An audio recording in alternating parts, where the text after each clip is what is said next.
আমান্তর বাংলা ভিশনের প্রতিদিনের আয়োজন ফ্রন্ট পেজে মূলত সংবাদপত্র ও সংবাদ মাধ্যমের বিভিন্ন সংবাদ ও পর্যালোচনামূলক এই অনুষ্ঠান।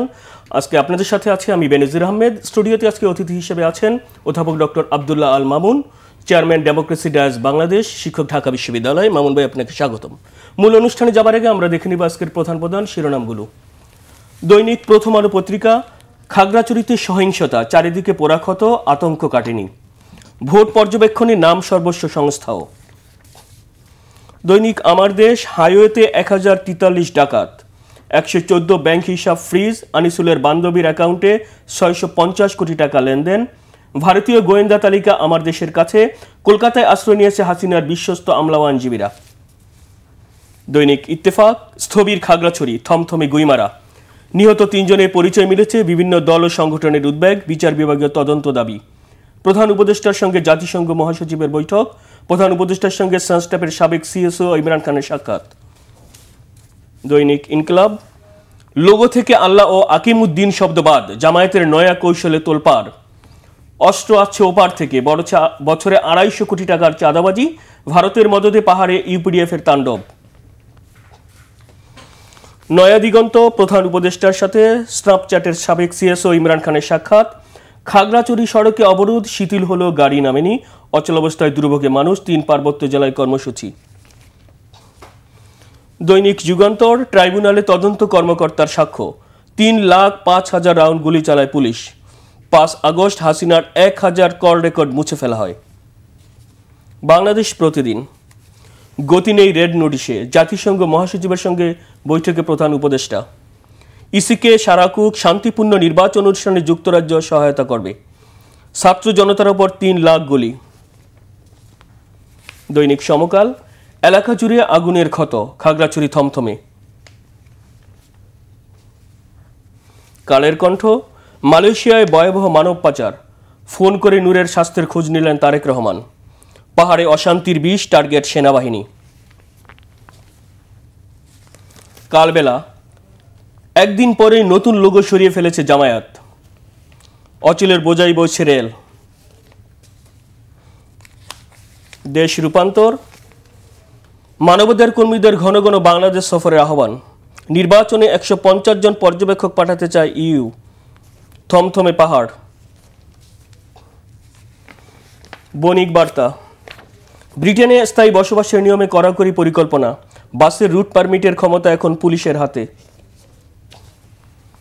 মানব জমিন, মনোনয়ন লড়াইয়ে জারবার নোয়াখালী বিএনপি, থমথমে খাগড়াছড়ি, সেনা পাহারায় পর্যটক যাতায়াত। New age, Khagrachari violence, national minorities feeling home. The daily star, government plans to form paramilitary force for airports. Certain international quarters trying to foil polls, Yunus tells right activist. Mamun ভাই, যেমনটা দেখছিলেন আজকের প্রধান শিরোনামগুলো, তো ডক্টর ইউনুস জাতিসংঘে ব্যস্ত সময় পার করছেন। আপনি জানেন তিনি জাতিসংঘের সফরে আছেন। গতকাল জাতিসংঘ মহাসচিবের সাথে তিনি বৈঠক করেছেন। বৈঠকে তিনি বাংলাদেশের নির্বাচন, রোহিঙ্গা পরিস্থিতি, সার্বিক বিষয় নিয়ে আলোচনা করেছেন। সেখানে তিনি বলেছেন, পরাজিত ফ্যাসিস্টরা অর্থাৎ বিদেশে বসে তারা যে বাংলাদেশ থেকে যে টাকা পাচার করেছে, এই টাকা নিয়ে তারা আগামী নির্বাচনকে ফয়েল অর্থাৎ নস্যাৎ করার জন্য, বানচাল করার জন্য চেষ্টা চালাচ্ছে এবং এক্ষেত্রে একটি আন্তর্জাতিক মহলেরও সমর্থন রয়েছে। অর্থাৎ নির্বাচনকে সামনে রেখে পরিস্থিতি উত্তপ্ত হচ্ছে। তিনি সবাইকে সতর্ক থাকার আহ্বান জানিয়েছেন। এই বিষয়টা কিভাবে দেখছেন? ধন্যবাদ আপনাকে। আমার মনে হয় যে এবারে ইউনুস সাহেবের জাতিসংঘে যে মূল ভাষণ ছিল, সেখানে কিন্তু এই বিষয়টাতে উনি সবচেয়ে গুরুত্ব দিয়েছিলেন এবং বলছিলেন যে এই দেশ থেকে যে টাকাগুলো পাচার হয় বিভিন্ন দেশ থেকে, সেটা তো উন্নত দেশগুলোতে যায় এবং উন্নত দেশে যে টাকাটা যায় তারা জানে যে এই টাকাটা আসলে গরিবের রক্তচোষা টাকা বা দুর্নীতির টাকা। সো তাদের একটা দায়িত্ব আছে। উনি একটা কনসোর্টিয়াম গঠনের প্রস্তাব ওখানে দিয়েছেন, কিন্তু যে সব দেশকে নিয়ে যদি আমরা কাজ না করি এই টাকা পাচার রোধ করা যাবে না এবং উন্নত দেশগুলো সাহায্য চেয়েছেন। এবং গতকালও কিন্তু উনি এটা রিপিট করেছেন যে এই টাকা পাচারের যে ঘটনা সেটা একটা থ্রেট এবং আপনি এটা তো একটা খুব স্বাভাবিক বিষয় যে যারা পতিত স্বৈরাচার তারা যে কোনো ঘটনায় চাইবে যে এটাকে ফুয়েল করতে বা এটাতে আমরা যে বাংলায় বলি যে ঘি ঢালতে, সেই ঘি ঢালার সবচেয়ে বড় উপকরণটা কিন্তু টাকা। আর একটা হচ্ছে যে উনি যেটা মিন করেছেন যে অন্যান্য ইন্টারন্যাশনাল কমিউনিটি এটাতে ইনভলভ হয়, তারা সাপোর্ট করবে, সেটার তো একটা আশঙ্কা থেকেই যায়। তবে আমি ওনার সাথে পুরোপুরি একমত যে জাতিসংঘের মতো সংস্থা ইটস এ সফট অ্যাপ্রোচ, কিন্তু এটা ওখানে তোলা এবং আন্তর্জাতিক অঙ্গন এটা নিয়ে কথা বলাও কিন্তু একটা বড় মেসেজ দেয়। উনি দুবার এই কথাটা বললেন, একটা হচ্ছে ওনার বক্তব্যে জাতিসংঘে যে উনি মূল বক্তব্য দিয়েছেন এবং আরেকবার সেক্রেটারি জেনারেলের সাথে। আর আরেকটা জিনিস আমি মনে করি গুরুত্বপূর্ণ, যে আপনি আন্তর্জাতিক অঙ্গনে এই কথাটা বলছেন, আপনি জানেন এটা ঘটছে, কিন্তু ধারাবাহিকভাবে আমরা যদি বেশ কিছু ঘটনা দেখি তাহলে দেখবো যে এবং মাঝখানে যে আমাদের 2-3 জন নেতা যখন 3 দলের নেতারা যখন নিউ ইয়র্কে গেলেন, তখনও কিন্তু একই কথা এসছে যে তাদেরকে বিভিন্ন পুরস্কার দেওয়ার কথা বলা হচ্ছে, পদ দিয়ে, অর্থ দিয়ে, এবং ওখানে একটা কথা এসছে যে পতিত স্বৈরাচারের যে সন্তান নিজে এটাকে সুপারভাইজ করেছেন, এটাকে লোক আনা এয়ারপোর্টে। তার মানে কি ঘটনাগুলো একটার সাথে আরেকটা গাঁথা। এখন প্রশ্নটা হচ্ছে যে আপনি আন্তর্জাতিক অঙ্গনে কথা বললেন, আশঙ্কা প্রকাশ করছেন, কিন্তু কাজের কাজটাও কিন্তু আপনাকেই করতে হবে, যে সেই ঘটনাটা যেন না ঘটে তার জন্য আপনি কীরকম ব্যবস্থা নিচ্ছেন। আমার ধারণা একটু আগে আপনি খাগড়াছড়ির যে আলাপটা আমরা একটু পরে গুইমার হয়তো বা কথা বলবো, সেখানে কিন্তু একই কথাটা এসছে যে এখানে কোনো একটা পক্ষ, এত দ্রুত ঘটনাটা ঘটেছে, কোনো একটা পক্ষ নিশ্চয়ই ওর মধ্যে ঢুকেছে। তার মানে এবং গোপালগঞ্জের ঘটনার পরেও একই জিনিস সামনে এসছে যে তাদেরকে অর্গানাইজ করে আনতে হয়। আপনি দেখেন নর্মালি ওয়াজ মাহফিল ছাড়া বাংলাদেশের যে কোনো রাজনৈতিক কর্মসূচিতে যে মানুষকে অর্গানাইজ করে আনতে হয় এবং সেখানে একটা খরচ আছে, এটা কিন্তু একেবারে আমরা সবাই জানি। তাহলে প্রত্যেকটা ঘটনা যখন ঘটছে, গোপালগঞ্জ সহ যে ঘটনাগুলোর কথা আমরা বলছি, সেই ঘটনাগুলো আপনি জানেন যে এরকম একটা মানি মোবিলাইজেশন হচ্ছে। এখন আপনি এটাকে রোধ করবেন কিভাবে, সেই মেকানিজমটা কিন্তু আপনার থাকতে হবে। হ্যাঁ, আমাদের হয়তো বা সেই সার্ভিলেন্স, সেই ক্যাপাসিটি কম, এখানে জাতিসংঘের মতো সংস্থাগুলো অবশ্য টেকনিক্যাল সাপোর্ট প্রোভাইড করতে পারে, কিন্তু এই কথাগুলো আন্তর্জাতিক অঙ্গনে বলার পাশাপাশি সামনে নির্বাচন, আপনি বলছেন যে নির্বাচনে এটা একটা প্রভাব ফেলতে পারে, এটা আমরা সবাই বলছি। সেই প্রভাবটার নিয়ামক কি? নিশ্চয়ই টাকাটা সরাসরি উড়ে এসে কেউ জুড়ে বসবে না এখানে। সো কেউ নিশ্চয়ই কারোর কাছে পাঠানো হবে, কেউ এটা খরচ করবে, এই কল রেকর্ডগুলো করতে হবে, সেই লোকগুলোকে এখন থেকে ডিটেক্ট করতে হবে। যে নির্বাচন তো 4 মাস লিটারালি বাকি, এরপরে তো আমরা একেবারে ইলেকশন মাসে ঢুকে যাব। তো সেটার ব্যবস্থা কিন্তু করতে হবে, শুধু আপনি আন্তর্জাতিকভাবে বলে আসলে হবে না। সেই জিনিসগুলো আমার মনে হয় যে ইউনূস সাহেব যদি এগুলো বলার পাশাপাশি একটু বলতো যে কীভাবে জাতিসংঘ, যেমন আমরা মানবাধিকার কমিশন থেকে সাহায্য নিয়েছি, জাতীয় সংঘ কোনো টেকনিক্যাল সাপোর্ট প্রোভাইড করতে পারে কিনা, বা এই যে টাকাটা চ্যানেল হবে যেসব দেশে, আমরা জানি যে কোন দেশ থেকে চ্যানেল হতে পারে, সেই জায়গাটাতে কাজ করতে পারে কিনা।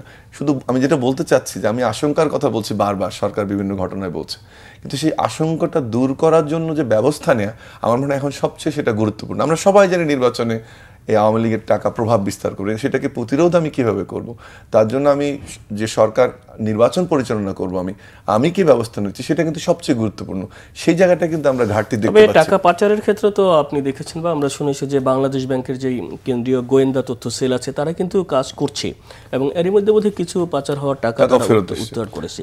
এখন এইটা হচ্ছে যে এই যারা ফ্যাসিস্ট অর্থাৎ যারা যে আওয়ামী লীগের যারা ওইখানে আশ্রয় নিয়েছে এবং যেগুলো আপনার টাকা তারা বিনিয়োগ করছে, এক্ষেত্রে কার্যকরী ব্যবস্থা কিভাবে নিতে পারে সরকার? সমস্যাটা তো আপনি তো জানেন যে আপনি আন্তর্জাতিক ফোরামে বা জাতিসংঘে গিয়ে কথা বলতে পারেন, কিন্তু এগুলো মোটা দাগে দু দেশের মধ্যে আপনার এই বিনিময় চুক্তি থাকতে হয়, যে যদি টাকা পাচার হয় সেটা আপনার ওই দেশের সাথে আপনার কমিউনিকেশন হতো। ইন্টারন্যাশনাল প্রত্যেকটা দেশের ফাইন্যান্সিয়াল ল ডিফারেন্ট, এই জন্য ইন্টারন্যাশনাল ল অনুযায়ী সেটা করা মুশকিল। তবে এই ধরনের ফোরামে কথা বললে সেটা সুবিধা, যেটা অ্যাম্বিয়েন্স ক্রিয়েট করে বা একটা বার্তা যায় সারা বিশ্বব্যাপী, এবং সেটা উনি সম্ভবত করার চেষ্টা করছেন। আমার যেটা ব্যক্তিগত মতামত থাকবে যে বাই দিস টাইম আমরা জানার কথা যে আমাদের এবার রিপোর্টও বেরিয়েছে এটা যে কোথায় টাকা পাচার হয়েছে, এবং আমি জানি যে একটা সরকার চেষ্টা করছে, একটা টিমও কাজ করছে, কিছু অগ্রগতি হয়েছে। এখন অ্যাটলিস্ট এই দেশগুলো থেকে যেন টাকাটার ফ্লোটা এখানে আবার না আসে, নর্মাল অ্যাটলিস্ট প্রপার চ্যানেলগুলো আসেও না, কিন্তু যে চ্যানেলে টাকাটা গেল সেটা যেন না আসে এই দেশগুলোর সঙ্গে মিনিমাম, আমার ধারণা সেটা করছে সরকার। আর না করে থাকলে সেই দেশগুলোর সঙ্গে কিন্তু আপনার কমিউনিকেশন করতে হবে ইন্ডিভিজুয়ালি। লেটস যে মেজর এই কয়েকটা দেশের টাকা যে আমরা মোটামুটি জানি, সেই কয়েকটা দেশে সরকারের সাথে বা নির্ধারিত সংস্থার সাথে খুব দ্রুত কিন্তু ব্যবস্থা নিতে হবে। নাহলে এটা আপনি নিশ্চয়ই আমার সঙ্গে একমত হবেন যে এই আওয়ামী লীগের যে বাইরে পাচার হওয়ার টাকা যারা নিয়ে গেছে, তারা অবশ্যই এখানে যে কোনো ছোট ছোট ঘটনাতেও তারা চেষ্টা করবে যে সেখানে যুক্ত হওয়ার এবং সেই ঘটনাকে বড় করে তোলার, বাংলাদেশের জন্য ক্ষতির কারণ হওয়ার, সরকার পতন ঘটানোর। এবং শুধু এখন না, এটা পরবর্তীতে নির্বাচিত সরকার যেই থাকুক, এই যে ক্যাপিটাল ফ্লাইট যেটা আমাদের টাকা পাচার হয়েছে, সেটা কিন্তু সবসময় একটা থ্রেট হিসেবে থাকবে। সেজন্যই এই বিদেশ থেকে টাকা পাচার যেটা হয়েছে সেটা ফিরিয়ে আনা জন্য এই যে দেশগুলো যেটাতে গেছে তাদের সাথে সম্পর্ক তৈরি করা, তাদের যদি কোনো আইনগত বাধা থাকে দুই দেশের মধ্যে সেটা নিয়ে কাজ করা। কিন্তু এখানে কিন্তু আপনি দেখবেন যে প্রথম দিকে আমরা যেমন দেখলাম যে আলাপ আলোচনা শুরু হয়েছে, সেটা কিন্তু এখন একটু থেমে গেছে। সেই জন্য খুবই গুরুত্বপূর্ণ যে এই সরকার সব করে যেতে পারবে না, অন্তত ফ্রেমওয়ার্কটা তৈরি করে যায় যে না, এটা কন্ট্রাক্ট হয়েছে, এই দেশের এই রিকোয়ারমেন্ট, এই কাজগুলো করতে হবে, আমাদের লয়ের সাথে ওদের লয়ের এই ডিফারেন্স, এই রিসার্চটা যদি করে যায়, একটা ফ্রেমওয়ার্ক তৈরি করে যায়, অন্তত সেটা হলেও পরবর্তী সরকারের জন্য সুবিধা হবে। আর আপাতত যেটা, এটা গোয়েন্দা তথ্যের ভিত্তিতে, ইন্টারন্যাশনাল ইন্টেলিজেন্সের ভিত্তিতে আমার মনে হয় এটা খুব জরুরি যে যতটা এখানে টাকাটা ফ্লোটা স্টপ করা যায়।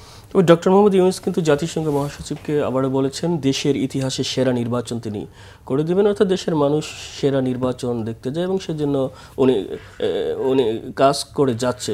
তবে আপনি কি মনে করছেন যে আমরা দেখেছি সংস্কার কমিশন, সংস্কার নিয়ে রাজনৈতিক দলগুলোর মধ্যে এখনও কিন্তু ঐক্য হয় নাই, মতানৈক্য রয়ে গেছে কিছু কিছু বিষয়ে, এবং সেক্ষেত্রে নির্বাচন যত সামনে আসছে অস্থিরতা বাড়ছে, অস্থিতিশীলতা বাড়ছে। তো এইগুলো সব মিলিয়ে আপনি কি মনে করছেন যে আসলে ডক্টর ইউনূস যেটা বলছে যে দেশের ইতিহাসে সেরা নির্বাচন, এবং সেক্ষেত্রে নির্বাচনের সময় কিন্তু ল অ্যান্ড অর্ডার সিচুয়েশন, আইনশৃঙ্খলা পরিস্থিতি এখন যেভাবে মব হচ্ছে বিভিন্ন জায়গায়, সেখানে নির্বাচনে তো এটা আর ব্যাপকতা হবে, সেক্ষেত্রে পুলিশ কিন্তু এখনও আমরা দেখছি অনেক জায়গায় নিষ্ক্রিয় হয়ে আছে, কতটুকু পারবে? প্রথম কথা হচ্ছে আমি ওনার প্রতি রেসপেক্ট রেখে বলি, এটা কিন্তু আপনি এক্সপেকটেশনটা অনেক উপরে তুলছেন, এবং সম্ভবত দেশের ইতিহাসে সবচেয়ে কঠিন আইনশৃঙ্খলা পরিস্থিতির দিক থেকে অন্তত সবচেয়ে কঠিন নির্বাচন আপনি করতে যাচ্ছেন। সো আমি বিনয়ের সাথে বলছি যে এই কথাটা উনি ইন্টারন্যাশনালি বলে এবং সাধারণভাবে সাধারণ মানুষের সামনে বলে এটা কিন্তু নিজের জন্য একটা বিপদ ডেকে আনছেন। আপনার সবচেয়ে ইতিহাসে সবচেয়ে ভালো নির্বাচন কেউ আপনার কাছে চায়নি, আমরা চাই একটা ফ্রি ফেয়ার ক্রেডিবল ইলেকশন। আপনি কেন বলছেন দেশের ইতিহাসে সবচেয়ে ভালো নির্বাচন হয়নি? আমাদের 90 পরবর্তী সময় বাংলাদেশে ভালো নির্বাচন হয়নি, সব দল মেনে নেয়নি, নির্বাচনে ছোটোখাটো ইস্যু থাকবে, কিন্তু যখন আপনি বলবেন সবচেয়ে ভালো নির্বাচন উপহার দেব, অথচ আপনার আইনশৃঙ্খলা পরিস্থিতি নিয়ে ইস্যু আছে, আপনার ফ্যাসিজমের থ্রেট নিয়ে ইস্যু আছে, আপনার সোশ্যাল ইস্যুস এভরিডে, আমি যেটা মবকে মিন করছি সেটা তৈরি হচ্ছে মানুষের মধ্যে। নর্মলেসনেস বলে আমরা সোশ্যালজিতে একটা কথা বলি যে মানুষ এখন কিছু হলেই একজনকে মব তৈরি করছে, মারধর করছে, দ্রুত জমায়েত হয়ে যাচ্ছে, এটাকে আমরা বলি সোশ্যালজির ভাষায় নর্মলেসনেস, অর্থাৎ মূল্যবোধের জায়গাটা ভেঙে পড়ছে, ছোট ছোট ঘটনায় বড় বড় ইস্যু তৈরি হচ্ছে। তারপর আরেকটা জিনিস মাথায় রাখেন যে আন্দোলনের সফলতার কারণে সাধারণ মানুষের মধ্যে একটা কোনো কিছু দাবি দেওয়া নিয়ে দাঁড়ালেই সফল হওয়া যায়, সেই টেন্ডেন্সি তৈরি হচ্ছে। পুলিশের মানসিক অবস্থা, মনোবল এখনো ফিরে আসেনি। এরকম একটা পরিস্থিতিতে এই কথা যখন আপনি বলবেন যে সবচেয়ে গ্রহণযোগ্য নির্বাচন উপহার দেব, আপনি কিন্তু নিজের বিপদটা নিজে ডেকে আনছেন। দ্বিতীয় যে অংশটা আপনার, সেটি হচ্ছে যে আমি কিন্তু গত 2 সপ্তাহে খুব খুব আশাবাদী হয়েছে। আপনারা অনেক আশাহত হচ্ছেন। আপনি ঢাকা শহরের চিত্র খেয়াল করেন, পোস্টার কিন্তু সংখ্যা বাড়ছে, আপনি টেলিভিশন টক শোর সংখ্যাও বাড়ছে, নির্বাচনের আলোচনা আসছে। যেটা হয়েছে যে পিআর পদ্ধতি সহ যে অন্যান্য 5টা দাবি নিয়ে বা আর্গুয়েবলি 6টা দাবি নিয়ে 3টা দল বা 7টা দল তারা যে কর্মসূচি পালন করেছে, আমি মনে করি প্রথমত এটা আমাদের রাজনৈতিক সংস্কৃতিতে একটা নতুন ধারা সৃষ্টি হয়েছিল ঐক্যমত্য কমিশনে আলোচনায় যুক্ত হওয়ার মাধ্যমে 30টি রাজনৈতিক দলের দীর্ঘ সময় ধরে। সেটাই এই যে আমরা একটা নতুন রাজনৈতিক সংস্কৃতির দিকে যাচ্ছিলাম, তার মূলে কিন্তু একটা কুঠারাঘাত হয়েছে এই আন্দোলনটা ঘোষণা করে। আপনি একদিকে আলোচনার টেবিলে থাকবেন, আরেকদিকে আন্দোলনে যাবেন, এই দ্বিচারিতাটা একটা কনফিউশন হয়তো বা রিসেন্টলি তৈরি করেছে। কিন্তু মোটা দাগে আপনি দেখেন যে এই দলটি আগেই প্রার্থী ঘোষণা করেছে। সম্ভবত এদেশের ইতিহাসে, নির্বাচন ইতিহাসে তাদের পোস্টার প্রচারণা নির্বাচনের কয়েক মাস আগে এবারও সবচেয়ে বেশি। বিএনপির অনেকে নির্বাচনে অংশগ্রহণের জন্য উন্মুখ হয়ে আছে। আপনি এবং সোশ্যাল মিডিয়াও খেয়াল করেন, একটা নির্বাচনের পরিবেশ কিন্তু আমার মনে হচ্ছে বওয়া শুরু হয়েছে। সাথে যুক্ত হয়েছে গত বোধহয় পরশুদিন থেকে শুরু হওয়া বা তার আগের দিন থেকে নির্বাচন কমিশনের ডায়ালগ, যে নির্বাচনকে সামনে রেখে অংশীজনের সাথে, এবং সেখানে দ্বিতীয় দিন যখন এই বিভিন্ন শিক্ষাবিদদের ডেকেছিল, আমি নিজেও গেছি, আমি ওনাদের মধ্যে কোনো কনফিউশন দেখিনি। তৃতীয় যে প্রশ্নটা সেটা আপনার যে আইন শৃঙ্খলা পরিস্থিতি যে কথাটা বললেন যে নির্বাচন অনুষ্ঠানে, সেখানে দুঃখজনকভাবে যে পরিকল্পনাটা করা হয়েছে আমার যদি ঠিক মনে থাকে তাহলে 15 বা 16তে আইন শৃঙ্খলা পরিস্থিতির একটা ফেরিস্তি দেওয়া হচ্ছে কীভাবে আইন শৃঙ্খলা পরিস্থিতি নিয়ন্ত্রিত হবে। সেখানে আমি ওখানেও নির্বাচন কমিশনে বলেছি যে এটা একটা ট্রেডিশনাল ধারণা, একেবারে গতানুগতিক ধারণায় আইন শৃঙ্খলা পরিস্থিতি রক্ষা করার কথা ওনারা বলছেন। এবং এই শব্দটা আমি বলছি যখন প্রধান উপদেষ্টা সারা দুনিয়ায় বলে বেড়াচ্ছেন যে সবচেয়ে গ্রহণযোগ্য নির্বাচন দেব, আপনারা গতানুগতিক একটা আইন শৃঙ্খলা পরিস্থিতি অ্যারেঞ্জমেন্ট করেছেন। ইস্যু হচ্ছে এই ধরনের বিপ্লব পরবর্তী সময়ে 2-3টা উদাহরণ আপনাকে আমি দিই। যেমন ঘানাতে বা কেনিয়াতে যখন এরকম যেসব দেশগুলোতে নির্বাচনী সহিংসতার ইতিহাস বেশি, তারা ট্রেডিশনাল যে নির্বাচনের আইনশৃঙ্খলা পরিস্থিতির অ্যারেঞ্জমেন্ট তার বাইরে গিয়ে কিছু অ্যারেঞ্জমেন্ট করে। যেমন 2টো উদাহরণ আপনাকে দেই, যে যদিও শব্দটা আমাদের এখানে খুব নেগেটিভ লেগেছে, শান্তি কমিটি। আমাদের এখানে রাজনৈতিক দলগুলো নিয়ে নির্বাচনের সময় একটা কমিটি হয়, কিন্তু নোশনটা ডিফারেন্ট, এটা ফাংশন করে না। তো শান্তি কমিটি কি, তারা প্রত্যেকটা কনস্টিটিউয়েন্সিতে যারা নির্বাচন করে সেখানে ওই প্রার্থীগুলো প্লাস স্থানীয় যে প্রতিনিধি, বিভিন্ন স্কুল কলেজের অর্থাৎ সুশীল সমাজ, বিভিন্ন ক্লাবের প্রতিনিধি এবং যারা প্রার্থী সবাই মিলে একটা কমিটি গঠন করে, সেই কমিটি আইনশৃঙ্খলা পরিস্থিতিতে সাহায্য করে। ঘানার মডেলটা হচ্ছে আকরা পিস অ্যাকর্ড বলে ওরা। যে আকরা পিস অ্যাকর্ড হচ্ছে যে আপনি রাজনৈতিক দলগুলোর মধ্যে একদম লিখিত চুক্তি থাকবে যে আমি যেহেতু সহিংসতা হয়, যে আমরা সহিংসতা করব না, সব মেনে চলবো। আমি নির্বাচন কমিশন এই কথাটা বলেছি যে আপনাদেরকে ইনোভেশনের দিকে যেতে হবে। আপনারা ট্রেডিশনালি যদি থাকেন এবারে নির্বাচনে, আমি এটাও বলছি যে একটা ক্লাস 5-এর বাচ্চা কিন্তু ব্যালট বাক্স নিয়ে চলে যাবে যদি, কারণ একটা সেন্টারে কয়জন পুলিশ থাকবে, সম্ভবত 8 জন যদি আমি ভুল না করি, সাথে থাকবে কিছু আনসার, আর সাথে একটা পুলিশের এসআই। তারপর ভোট কেন্দ্রের নিরাপত্তা কোথায়? অথচ আপনার জন্য বিগ থ্রেট যারা এই আওয়ামী লীগের যারা বসে আছে ঘাপটি মেরে, তারা যে কোনো প্রত্যেকটা সেন্টারে, এটা একটা বড় দল, প্রত্যেকটা সেন্টারে কিন্তু ঘাপটি মেরে বসে আছে, প্লাস তাদের বিচার আপনি ওই জায়গায় নিয়ে আসতে পারেননি।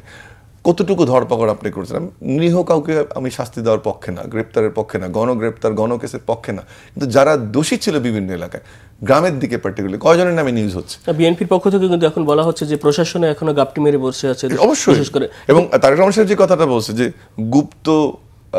যারা গুপ্ত ফ্যাসিস্ট তারা ক্ষমতায় আসতে পারে, আমরা এর আগে গুপ্ত আন্ডারস্ট্যান্ডিং তো প্রকাশিত হয়েছে, একটা দলের সাথে ফ্যাসিস্টদের গুপ্ত আন্ডারস্ট্যান্ডিং অলরেডি প্রকাশিত। এখন তারা যে রেসিপ্রোকেট করবে না, পরিপূরক তাদেরকে করেছে, এখন তারা শোধ দিল এটা, যে ওই গুপ্তকে সাথে নিয়ে তারা আবার আর একটা যে কিছু করবে না, এটা কীভাবে আপনি জানেন? এবং সেটা রিস্কি। প্রশাসনের যাদেরকে নিয়ে আপনি নির্বাচন পরিচালনা করবেন, তারা এই ফ্যাসিস্টদের কোনো না কোনোভাবে প্রমোট করেছে, তাদের দোষরও বলা যায় কাউকে। আবার আপনি এখন পর্যন্ত আমরা সিদ্ধান্ত জানি না যে রিটার্নিং অফিসার কি নির্বাচন কমিশনার যারা জেলা লেভেলে তারা থাকছেন নাকি আমলাদেরই। আপনি যেটা বললেন যে কেনিয়া এবং গানাতে যে বিশেষ পদ্ধতি, অর্থাৎ নির্বাচন কমিশন, আমাদের যে নির্বাচন কমিশন, তারা সেই গতানুগতিক নিয়মের মধ্যে আছে, এর বাইরে যেতে হবে। তারা যে নতুন করে আপনি যেটা বলেন অনলাইনটা বড় চ্যালেঞ্জ। অনলাইন দেখেন, অনলাইনের যে সেদিন আলোচনা তো এটা আমি বলছি যে অনলাইনে আপনার সবচেয়ে এখন বড় চ্যালেঞ্জ অনলাইন আপনি কীভাবে, অর্থাৎ মিস ইনফরমেশন, ডিসইনফরমেশন কী করছেন। তো ওখানে তাদের ধারণা যে ফেসবুককে লিখবে, মেটাকে লিখবে, কিন্তু ঢাকা বিশ্ববিদ্যালয় ইলেকশনে যেটা হয়েছে যে আমাদের এখানে 2টো শিক্ষার্থী সংসদ 1 এবং 2 নামে 2টো পেজ আছে, এবং শিক্ষার্থী এবং শিক্ষক অ্যাডমিনিস্ট্রেশনের চরিত্র হননের একটা জায়গা, আর কিচ্ছু না। বিশ্ববিদ্যালয় কর্তৃপক্ষ কিন্তু চেয়েছিল, হ্যাঁ কতটুকু চেয়েছিল না চেয়েছিল আন্তরিকতার প্রশ্ন থাকতে পারে, কিন্তু আমি জানি চিঠি দেওয়া হয়েছিল, 1.5 মাস হয়ে গেলেও কোনো ধরনের রেসপন্স আসেনি। তাহলে আপনি যখন নির্বাচনকে সামনে নিয়ে কাজ করছেন, আপনি ডেটা ট্র্যাকিং কীভাবে করবেন, মিস ইনফরমেশন ডিসইনফরমেশন কীভাবে ঠেকাবেন? এই খাড়াছড়ির ঘটনাটা নিয়ে হয়তো আমরা আলোচনা করব, এত দ্রুত ছড়ালো। বা আমরা আরব বসন্তের কথা জানি, আমরা নেপালের রিসেন্ট ঘটনা জানি, আমাদের এখানে আন্দোলনের ঘটনা জানি, যে সোশ্যাল মিডিয়াকে আপনি কীভাবে হ্যান্ডেল করছেন। এখন পর্যন্ত আমি শুনেছি তারা একটা কমিটি করছেন, ব্রিগেডিয়ার সাহেব আছেন ওখানে একজন কমিশনার, ওনাকে আমার খুব আমাদের বক্তব্যগুলো আগ্রহ নিয়ে শুনেছেন উনি, কিন্তু এই প্ল্যানটা সবচেয়ে জরুরি। আমরা দেখছি তাহলে অর্থাৎ নির্বাচন কমিশনকে গতানুগতিক নিয়মের বাইরে থেকে নতুন কিছু ধারণা দিতে হবে, নতুন কিছু স্টেপ নিতে হবে, উদ্যোগ নিতে হবে, তাহলে সমাজের লোকদের যুক্ত করতে হবে, সোশ্যাল মিডিয়া ঠিক করতে হবে, এবং গতানুগতিক আইন শৃঙ্খলা পরিস্থিতির ধারণা তার বাইরে যেতে হবে। আরেকটা বিষয় আপনি দেখেছেন, গত কয়েকদিন ধরে আবার উত্তপ্ত পাহাড়, অশান্ত পাহাড়। গত শনিবার থেকে খাগড়াছড়িতে 144 ধারা জারি আছে, স্থবির জনজীবন, 3 জন প্রাণ হারিয়েছে একটি ধর্ষণের ঘটনাকে কেন্দ্র করে। এ নিয়ে আপনার বিভিন্ন হচ্ছে, সেনাবাহিনীর মেজর সহ 13 সেনা সদস্য আহত হয়েছে, পুলিশের ওসি সহ 6 জন আহত, এবং অর্থসচিব এখনও কিন্তু 144 বহাল রয়েছে। তবে এই ক্ষেত্রে আপনার বলা হয়েছে, স্বরাষ্ট্র উপদেষ্টা উনি বলেছেন যে প্রতিবেশী দেশের ইন্ধন রয়েছে, যে শারদীয় দুর্গোৎসব চলছে, এইটাখানে যাতে এই উৎসবটা যাতে আপনার সার্বজনীন না হয়, বিশৃঙ্খল, এই কারণে মূলত এই ঘটনা কিভাবে দেখবে?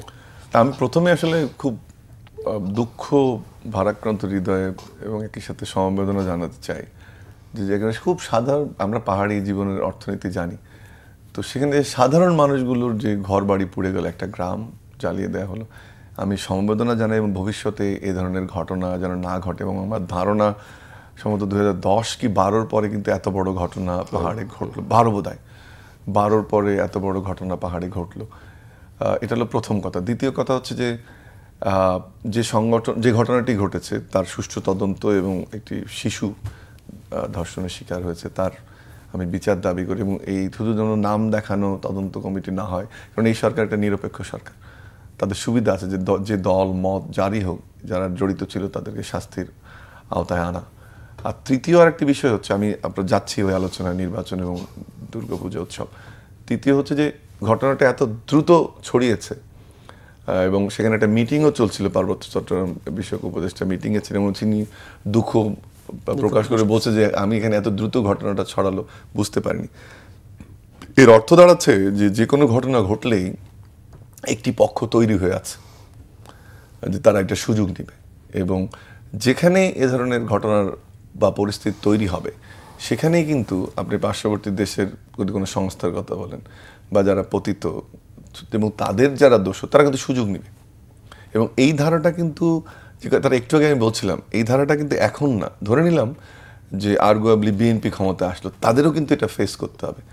এখন এই সংখ্যাটা ধরেন 1 থেকে 1.5 কোটি টোটাল মানসিকভাবে অ্যাক্টিভলি কিন্তু কয়েক লক্ষ হবে যারা এই সুযোগটা নিতে চায়, যারা 15 বছরে মধুকে হৃষ্টপুষ্ট হয়ে তারা মনে করে ক্ষমতায় থেকে যাব, তারা কিন্তু এই সুযোগটা নেওয়ার চেষ্টা করবে।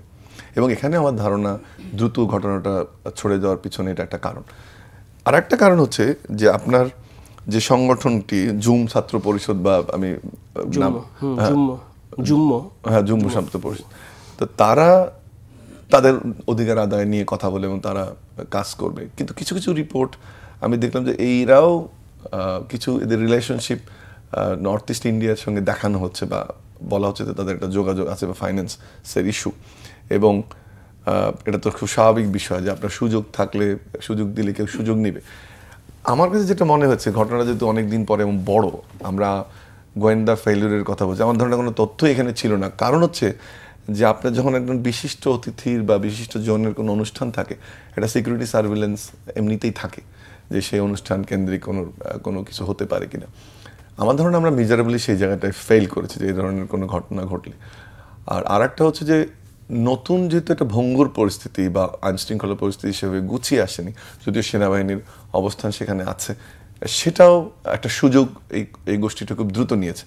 চতুর্থ পয়েন্টটি তো আমরা সবসময় জানি যে পাহাড়ি বাঙালি যে ওখানে কনফ্লিক্টিং সিচুয়েশন সবসময়, সেটাও এখানে কন্ট্রিবিউট করেছে। কিন্তু যেভাবে ঘটনাটা ছড়িয়েছে, আমি একজন শিক্ষক হিসেবে এটা কনক্লুসিভ বলার জন্য দুঃখিত, তবে এটা যে মানে রেডি হয়েছিল একটা ঘটনা ঘটার জন্য, সেটা রেপ হোক বা ডাকাতি হোক বা কোনো একটা ঘটনা হোক, সেটা কিন্তু এর মাধ্যমে প্রমাণিত হয়েছে।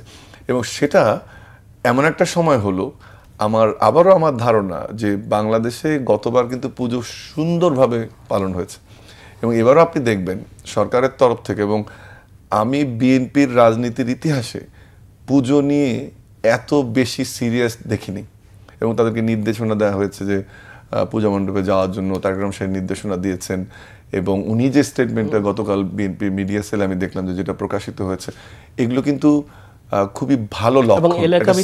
কমিটি গঠন করে দেওয়া হয়েছে, কমিটি গঠন করে দেওয়া। এবং যখন দেশে আমরা, আপনি জানেন যে জাপান টাইমসের গত অক্টোবরে একটা প্রতিবেদন ছিল যে সাউথ এশিয়ান বম, যেখানে বলা হচ্ছিল যে বাংলাদেশে আওয়ামী লীগ সরকারের পতনের পরে এক ধরনের জঙ্গিত্ববাদিতার আশঙ্কা বা তৈরি হয়েছে, যদিও আইন শৃঙ্খলা পরিস্থিতি কিন্তু সংস্থা বলছে উল্টোটা। গত 3-4 দিন আগে আমি একটা ইন্টারন্যাশনাল মিডিয়াতে সাক্ষাৎকারে বলেছিলাম যে এই জায়গাটায় কেন জানি আমার মনে হচ্ছে আমরা একটু এই সরকার গত 1 বছরে কম গুরুত্ব দিয়েছে, অথচ সেখানে একটু বেশি গুরুত্ব দেওয়া উচিত ছিল। তাহলে যে মুহূর্তে সারা দেশে এরকম একটা ইসলামিক ভাইব তৈরি হয়েছে বা বলা হচ্ছে যে মানুষ বেশি ইসলাম মুখী হয়ে যাচ্ছে বা একটি দল অতি ইসলাম প্রচার করছে, সেক্ষেত্রে কিন্তু বিএনপির এই অবস্থানটা আমাদের একটা আশা ভরসার জায়গা বটে যে একটা মডারেট স্টেট এবং মধ্যপন্থার রাজনীতির যে শূন্যতা তৈরি হচ্ছে, বিএনপি ছাড়া অন্যান্য দলগুলো ধর্মের দিকে ঝুঁকছে, সেটা কিন্তু রিস্কি। এবং সেক্ষেত্রে এই যে স্ট্যান্ডটা কমিটি গঠন করে দেওয়া, এরপরে নিজে বক্তব্য দেওয়া, এবং গতকালকে দেখলাম যে বিভিন্ন জায়গায় যেমন সোশ্যাল মিডিয়ায় দেখছি যে মোটামুটি সারা দেশের মন্দিরগুলোতে বিএনপি নেতাকর্মীরা গেছে। কিন্তু একটা জিনিস একটু আমি এখানে বলতে চাই যে তারেক রহমান সাহেব যে নির্দেশনাটা দিচ্ছেন যে আপনারা মন্দিরে মন্দিরে যান, কিন্তু আমি চাই না যে ওখানে আপনি মিছিল নিয়ে হুড়হাঙ্গাম অনেক জায়গায় দেখেছে, এটা কিন্তু কোনোভাবে গ্রহণযোগ্য না। উনি কয়েকদিন আগে ওনার একটা বক্তব্যে বলছেন যে 2-3 করে যান, মানুষের কাছে দৌড়গড়ায় পৌঁছান। এই মিছিল মিটিং করার যে মাসলের রাজনীতি, এটা কিন্তু মানুষ কতটুকু পছন্দ করছে আমি ব্যক্তিগতভাবে সন্দেহ পোষণ করি। সেই জন্য এই মণ্ডপগুলোতে পুজোর যে একটা ধর্মীয় অনুভূতির যে জায়গা বা যে অ্যাম্বিয়েন্স, যে অ্যাটিচিউডে যাওয়া দরকার, সেইভাবে যাওয়ার জন্য আমি অনুরোধ করবো যে আপনি মিছিল নিয়ে যাবেন না, মিছিলটা দূরে শেষ করেন। মিছিল নিয়ে হুড়হাঙ্গাম করে ঢুকে এমনিতেই মাইনরিটি গ্রুপের সাইকোলজি একটু সবসময় ডাউন থাকে, তারা ইনফিরিয়রিটি কমপ্লেক্সে ভোগে। যখন আপনি মিছিল নিয়ে যাবেন বা ভোটের কথা যদি কেউ বলে ফেলে, তখন কিন্তু উল্টোটা হয়ে যাবে। যেটা চাই যে ধারাটা শুরু হয়েছে তা, এবং এখন যে আইনশৃঙ্খলা পরিস্থিতি যদি তৈরি হয় এমন যে এটাকে পুজোকে নিয়ে, যেটা স্বরাষ্ট্র উপদেষ্টা বলছেন যে কোনো সমস্যা তৈরি করতে পারে, কোনো বিশৃঙ্খলা তৈরি হতে পারে, এই জানান দেওয়াটা, কমিটি হিসেবে উপস্থিত থাকাটা খুবই গুরুত্বপূর্ণ। কিন্তু গতানুগতিক রাজনৈতিক যে সংস্কৃতি, মিছিল করা, মাসেল পাওয়ার শো করা, স্লোগান দেওয়া, সেটা বরং না করে তাদের সাথে মিশে যাওয়া, তাদের সাথে সুখ দুঃখ নিয়ে কথা বলা, তাদের সাথে ইভেন এই যখন পুজো মণ্ডপে যাচ্ছে, বিএনপির যে পলিসি যে কীভাবে তারা সংখ্যালঘুদের নিরাপত্তা দেবে, কীভাবে সংখ্যালঘুদের ইকোনমি নিয়ে কাজ করবে, কীভাবে সংখ্যালঘুদের ওভারঅল ওয়েলবিং নিয়ে কাজ করবে, সেই বিষয়গুলো নিয়ে কথা বলুক। কিন্তু এই মিছিল টিছিল আসলে এই আরেকটা বিষয় আমি শেষ করবো অনুষ্ঠান। আপনি ঢাকা ইউনিভার্সিটির যেহেতু আপনি অধ্যাপক, সম্প্রতি ডাকসু ইলেকশন হয়ে গেল, এই ইলেকশন নিয়ে আমরা দেখেছি পরে ছাত্রদল সমর্থিত যে প্যানেল থেকে বিভিন্ন অভিযোগ বলা হয়েছে। এ নিয়ে গত রবিবার ভিসিও কিন্তু একটা বক্তব্য দিয়েছে, বিশেষ করে নীলক্ষেতে যে ব্যালট পাওয়া গেল। তো আপনি তো ডাকসু ইলেকশনে যে ট্রাইব্যুনাল ছিল, এই ট্রাইব্যুনালের সাথে জড়িত ছিলেন এবং প্রথম থেকেই, তাই সংক্ষিপ্তভাবে বলবেন আসলে কি হয়েছিল। কি না, প্রথম কথা হচ্ছে যে এটা কোনোভাবে কাম্য নয় যে এই ধরনের একটা ইলেকশনে আপনি নীলক্ষেতের মতো জায়গায় ছাপাবেন। যদিও বলা হচ্ছে যে পরে 5টি স্টেপে এটা আরও ব্যালটটাকে ব্যবহার উপযোগী করা হয়েছে, এবং অবশ্যই সেটা যদি করা হয়ে থাকে এবং নির্বাচনে নিশ্চয়ই প্রত্যেক শিক্ষার্থী একটি করে ব্যালট পেয়েছে এবং তারা ভোট দিয়েছে। কিন্তু ঢাকা বিশ্ববিদ্যালয়ের যে আমেজ, ঢাকা বিশ্ববিদ্যালয়ের যে ইমেজ, ঢাকা বিশ্ববিদ্যালয়ের প্রতি জাতির যে এক্সপেকটেশন, সেক্ষেত্রে এই ধরনের মানে কমপ্লিট নেগলিজেন্স, এটা করা ঠিক হয়নি। আর একটা হচ্ছে যে বিশ্ববিদ্যালয় প্রশাসনের পক্ষ থেকে বলা হয়েছে যে এটা না জানিয়ে করা হয়েছে, কিন্তু তাদেরও আরও তৎপর হওয়া উচিত ছিল যে এই ধরনের ঘটনা যেন না ঘটে। এখন কথা হচ্ছে যে বিশ্ববিদ্যালয় প্রশাসন কোনো ট্রেন্ড নির্বাচন বডি না, তো যে কারণে হয়তো বা তাদের ভুল ভ্রান্তি থাকতে পারে। কিন্তু যে লোকটি এই ঘটনাটি ঘটালো, আমি যেটা দেখতে চাই আরও একটু বৃহৎ আকারে, তার সাথে একটা নিশ্চয়ই কন্ট্যাক্ট হয়েছিল। সেক্ষেত্রে বিশ্ববিদ্যালয় কি ক্লোজ রেখেছিল যে পোস্ট এ ধরনের ঘটনা ঘটলে শুধুমাত্র প্রেস ব্রিফিং দিয়ে তো আপনি শেষ করতে পারেন না দায়িত্ব।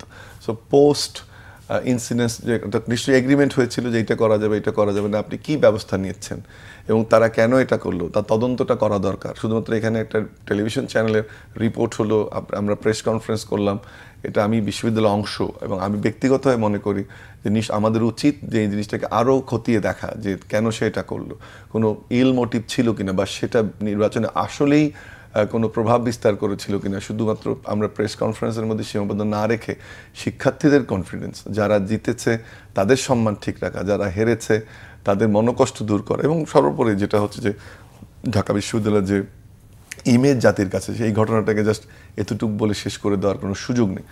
আর দ্বিতীয় যে বিষয়টি হচ্ছে যে আপনি যখন যেভাবে আপনার প্রোটোকলটা ছিল যে এইভাবে ছাপাতে হবে, সেই প্রক্রিয়াটাও আমাদের আর একটু সচেতন হওয়া উচিত ছিল যে আমরা সেটাকে এমনভাবে মনিটর করা যেন এই ধরনের প্রশ্ন না। কারণ ডাকসু ইলেকশন নিয়ে অনেকগুলো প্রশ্ন যারা যে শিক্ষার্থীরা তুলছে, বিভিন্ন রকম অভিযোগ তারা জমা দিয়েছে, ভোট রিকাউন্টের, সিসিটিভি ফুটেজের। আমি ব্যক্তিগতভাবে মনে করি যে আইনে যাই থাক, এই শিক্ষার্থীদের যে মনের সন্দেহ, জাতির যে সন্দেহ তৈরি করার প্রক্রিয়া শুরু হয়েছে বা যে তৈরি হয়েছে, সেটা আইনের মাধ্যমে মিটিগেট না করে বরং প্রশাসন হিসেবে আমাদের চ্যালেঞ্জটা নেওয়া দরকার যে আমরা ঢাকা বিশ্ববিদ্যালয়কে ক্লারিফিকেশন দিতে হবে, খোলাখুলি করা উচিত যে আমি সিসিটিভি ক্যামেরা ঠিক আছে তুমি দেখাবো না, বাট তুমি অন্তত একটা দেখো, তোমার রিকাউন্ট আমি সব করবো না, তুমি দুটো রিকাউন্ট করে দেখালাম। কিন্তু আইনের ফেরে যদি এটাকে আটকে দেওয়া হয়, আমি মনে করি সেটি সঠিক অ্যাপ্রোচ নয়। এবং আমি এখানেও যেমন বলছি, ব্যক্তিগতভাবে বিশ্ববিদ্যালয় প্রশাসনকে আমি একই কথা বলতে খুব বেশি প্রস্তুত আছি যে এটা আইনের ফাঁকফোকরে না দেখে বরং দেখতে হবে যে সাধারণ মানুষের কনফিডেন্স ফেরানোর জন্য হলে এই জিনিসগুলো ওপেনলি। ওকে মামুন ভাই, আজকে এ পর্যন্তই। প্রিয় দর্শক, ফ্রন্ট পেজ অনুষ্ঠান আজকে এ পর্যন্তই। আগামীকাল দেখা হবে ঠিক একই সময়ে। আমাদের সাথে থাকুন। খোদা হাফেজ।